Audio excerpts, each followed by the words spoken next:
Kabado pero mas excited ang mom-to-be nating kachika na si Iya Villania sa papalapit na pagdating ng kanilang first baby. Iba't ibang paghahanda pa raw ang kanilang pinagdaanan ni Drew Arellano para rito at yan po ang tinutukan ni Aubrey Carampea. Isang surprise baby shower ang ibinigay kay 24 oras Chika Minute anchor Iya Villania ng kanyang pamilya at mga kaibigan. Because I lost it because I really didn't think I was gonna get a baby shower. Bahagya pang naging emosyonal si Iya dahil akala raw niya ay walang pinaplanong baby shower ang kanyang asawang si Drew Arellano.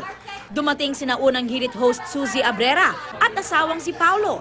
Pati na sina Valerie Concepcion, Denise Laurel at Trisha Roman na co-stars noon nina Iya at Drew sa youth-oriented program na Click kung saan sila unang nagkakilala. Nakakatuwa because this turned out to be a surprise for me.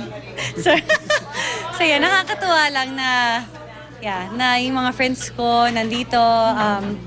Parang naging mini reunion din. Sa isang game, nasubukan naman ang kaalaman ng soon-to-be parents sa pagsagot ng ilang baby trivia. 14 days, correct?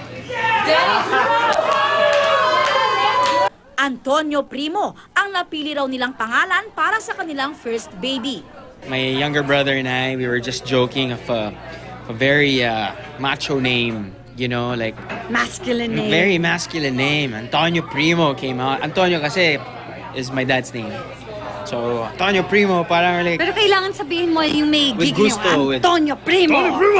Nakapamili na raw sila ng mga gamit ni Baby Primo at hands-on daw si Iya sa pag-aayos ng kanilang baby room.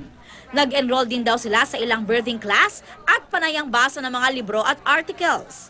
Kabado pero mas excited na daw ang mommy-to-be lalo na at malapit na ang kanyang due date.